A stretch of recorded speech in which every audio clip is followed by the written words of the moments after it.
ఉన్నటువంటి నియోజకవర్గాలు ఇక్కడ మొత్తం నియోజకవర్గాలు మనకి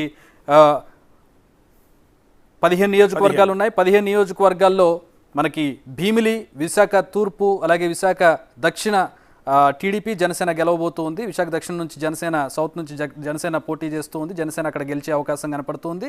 టీడీపీ భీమిలి నుంచి, విశాఖ ఈస్ట్ నుంచి టీడీపీ గెలవబోతున్నట్టుగా మనకి ఎగ్జిట్ పోల్ సర్వే తెలుస్తుంది. గాజువాక నుంచి టీడీపీ గెలవబోతుంది. ఇక్కడ గతంలో పవన్ కళ్యాణ్ పోటీ చేసి ఓడిపోయారు. ఇక్కడ టీడీపీ గెలవబోతుంది.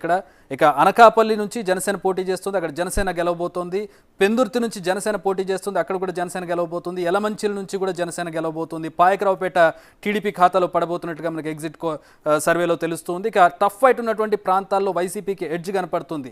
వైసీపీకి డ్యామ్ షూర్గా గెలిచేటటువంటి స్థానాలు ఎక్కడ కనపడలేదు, కానీ ఎక్కడైతే టఫ్ ఫైట్ ఉందో ఆ టఫ్ ఫైట్ ఉన్నటువంటి ప్రాంతాల్లో వైసీపీ గెలవబోతున్నట్టుగా మనకి ఎగ్జిట్ పోల్ సర్వే చెప్తుంది. అది నర్సీపట్నం, ఇక్కడ టఫ్ ఫైట్ ఉంది, కానీ ఇక్కడ టీడీపీకి ఎడ్జ్ కనపడుతుంది. పాడేరు ఎస్టీ కాన్స్టిట్యున్సీ, ఇది ST reserved constituency, tough fight ఉంది, ఇక్కడ వైసీపీకి ఎడ్జ్ కనపడుతుంది. మాడుగుల టఫ్ ఫైట్ వైసీపీకి ఎడ్జ్ కనపడుతుంది.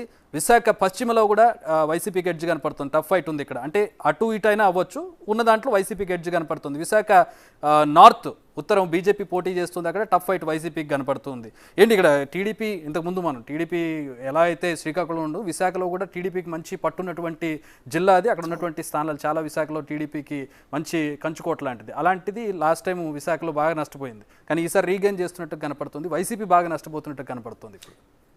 ఖచ్చితంగా మీరు చెప్పినట్టే ఇప్పుడు జగన్ చెప్పారు, రాజధాని విశాఖనే రాజధానిగా ప్రకటించారు, ఎగ్జిక్యూటివ్ క్యాపిటల్గా. ప్రమాణ స్వీకారం కూడా రేపు అక్కడే చేస్తానని కూడా చెప్పారు. చెప్పినా కూడా ఈసారి ఖచ్చితంగా మనమే గెలుస్తున్నాం, ఎక్కడి నుంచే రాజధాని పరిపాలన చేస్తానని చెప్పినా కూడా ఓటర్లు పెద్దగా రాజధాని మీద ఇంట్రెస్ట్ చూపించలేదని దీన్ని బట్టి క్లియర్గా అర్థమవుతుంది. రెండోది, గత ఎన్నికల్లో ఇంత టఫ్ కేవలం 23 మాత్రమే వచ్చాయి. 151 ఒక వేవ్, ఒక సునామీ వైసీపీకి వచ్చింది. ఆ వేవ్లో కూడా విశాఖ ప్రజలు, విశాఖ సిటీ ప్రజలు టీడీపీ వైపు మొగ్గు చూపారు. పర్టికులర్గా Visakha east, west, north, south 4 స్థానాలు, అంటే ఎంటైర్ విశాఖ సిటీ అంతా కూడా టీడీపీని గెలిపించారు. ఎందుకు అంటే అంతకుముందు 2014-19 మధ్య హుదూ తుఫాన్ వచ్చినప్పుడు చంద్రబాబు నాయుడు చేసిన సేవ గుర్తుపెట్టుకున్నారు. ఆ విశ్వాసంతో లాస్ట్ ఎన్నికలు అంత వేవ్లో కూడా జగన్ కూడా ఆశ్చర్యపోయారు, ఏంటి విశాఖ టౌన్లో 4 సీట్లు గెలవలేకపోయానని. సో అలాంటి పరిస్థితుల్లో కూడా టీడీపీకి 4 సీట్లు ఇచ్చింది విశాఖపట్నం. రెండోది, రాజధాని అని పదే చెప్పినా కూడా ఓటర్లు పెద్దగా యాక్సెప్ట్ చేయలే, వైసీపీని యాక్సెప్ట్ చేయటంలా. చేయకుండా ఏంటంటే దానివల్ల విజయసాయిరెడ్డి అక్కడికి వెళ్ళిన తర్వాత అనేక వివాదాలు వచ్చాయి. భూ కబ్జాలని, అట్లాగే రాయలసీమ నుంచి కొంతమంది అక్కడికి వెళ్ళి క్రైమ్ రేటు విపరీతంగా పెరిగింది. ఈ పీరియడ్లో పెరగటం వల్ల ఏంటంటే అక్కడ ఉన్న విశాఖ ప్రజలకు ఒక భయం వచ్చింది. ప్రశాంతంగా ఉంటుంది విశాఖ, ఎందుకంటే మీకు ఎంటైర్ ఆంధ్రప్రదేశ్ని 3 ప్రాంతాలుగా మనం చూస్తుంటాం, కోస్తా, రాయలసీమ, ఉత్తరాంధ్ర. రాయలసీమ, కోస్తా ప్రజలకు కాస్త దగ్గర పోలికలు, ఆహారపు అలవాట్లు, భాష ఇవన్నీ దగ్గరగా ఉంటాయి. కానీ ఉత్తరాంధ్ర పూర్తిగా సపరేట్. అది ఆ 3 జిల్లాలు, విజయనగరం, విశాఖపట్నం, శ్రీకాకుళం, ఈ 3 జిల్లాలు ఒక ప్రత్యేకంగా ఉంటారు. వాళ్ళ భాష వేరుగా ఉంటుంది, వాళ్ళ అలవాట్లు వేరుగా ఉంటాయి, వాళ్ళ మంచితనం. నిజం చెప్పాలంటే ఈ 2 ప్రాంతాలతో పోలిస్తే వాళ్ళంతా కూడా చాలా ప్రశాంతంగా ఉంటారు. క్రైమ్ రేట్ చాలా తక్కువ ఉంటుంది అక్కడ.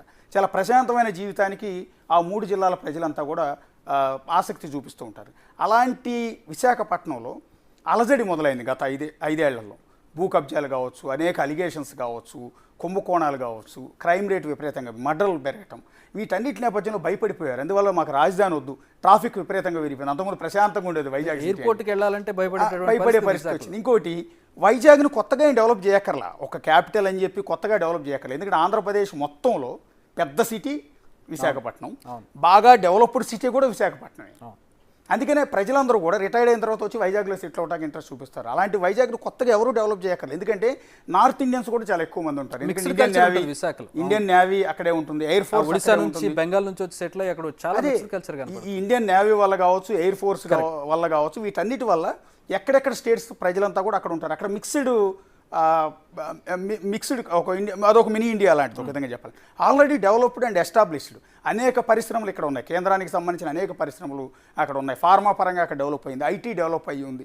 సో ఇలాంటి పరిస్థితుల్లో మీరు కొత్తగా వచ్చి మమ్మల్ని డెవలప్ చేసే అవకాశం లేదు, మీరు రావడంలో మేము ఇబ్బంది పడతాం, మాకు రాజధాని వద్దు అన్న ఈక్వేషన్ కొంత అక్కడ మనకు కనపడింది. సో దానివల్లే రాజధాని అని చెప్పినా కూడా రాజధానిని ఒక పారామీటర్గా అసలు కన్సిడర్ చేసినట్టుగా కూడా అర్థం కావట్లా. దానికి తోడు రుషికొండ లాంటి వివాదాలు, రుషికొండ అంశం, రుషికొండను తవ్వేశారు ప్రభుత్వం అనేది బాగా ఇంజెస్ట్ అయిపోయింది.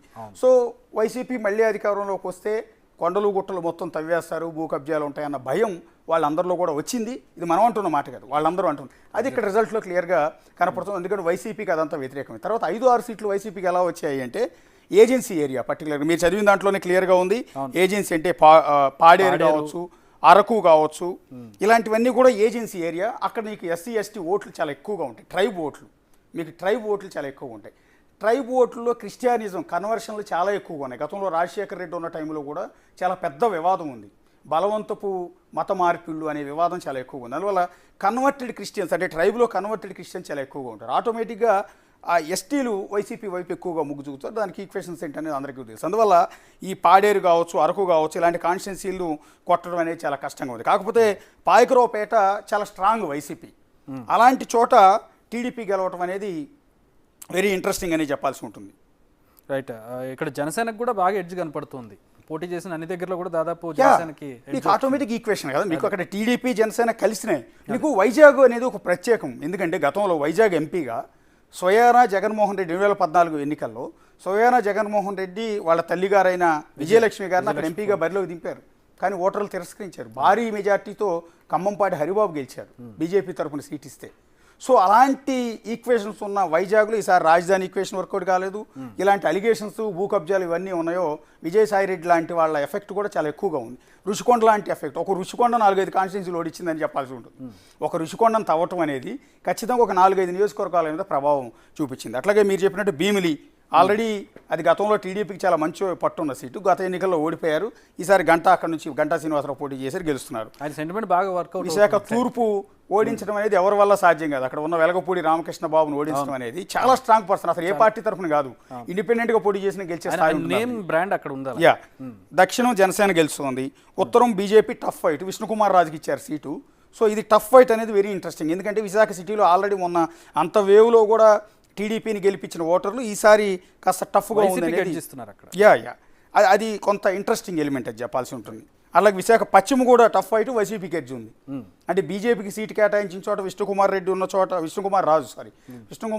చోట కూడా వైసీపీకి ఎడ్జ్ ఉంది. అంటే విశాఖ పశ్చిమ కూడా కోల్పోవటం అనేది టీడీపీకి చాలా మైనస్. ఎందుకంటే వాళ్ళ సిట్టింగ్ స్థానాలు కోల్పోవటం అనేది చాలా ఇబ్బందికరమైన అంశం ఆ పార్టీకి. అట్లా గాజువాక లాస్ట్ టైం పవన్ కళ్యాణ్ పోటీ చేశాడు. అక్కడ నుంచి పోటీ చేసాడు, టీడీపీ కూడా పోటీ చేసింది. పవన్ కళ్యాణ్ ఓడిపోయాడు, వైసీపీ గెలిపించి. ఈ రెండు పార్టీలు పోటీ చేయడం, ఓట్లు గెలిచేయడం వల్ల పవన్ కళ్యాణ్ ఓడిపోయాడు, టీడీపీ ఓడిపోయాడు. అల్టిమేట్గా వీళ్ళిద్దరు కొట్టుకోవడం వల్ల వైసీపీ అభ్యర్థి గెలిచాడు. ఈసారి మళ్ళీ అది టీడీపీ గెలుస్తుంది, ఎందుకంటే జనసేన సపోర్ట్ ఉంది కాబట్టి. అట్లాగే చోడవరం టఫ్ ఫైట్ ఉంది.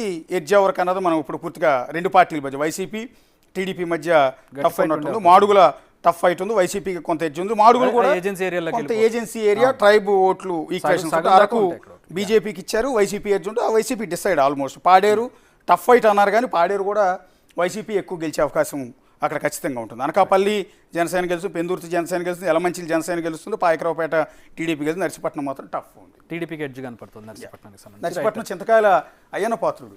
సో గత 5 ఏళ్లలో చాలా సఫర్ కూడా అయ్యాడు, గవర్నమెంట్ చాలా సఫర్ అయ్యాడు. సో చింతకాయల అయ్యన్న పాత్రుడు గతంలో నియోజకవర్గంలో చాలా కష్టపడ్డాడు, చాలా బాగా డెవలప్ చేశాడు నిజానికి. గత ఎన్నికల్లో ఓడిపోవడం అనేది అతను కూడా ఊహించింది. ఎందుకంటే 40 ఏళ్లకు పైగా రాజకీయంలో ఉన్నాడు, ఒకే పార్టీలో ఉన్నాడు.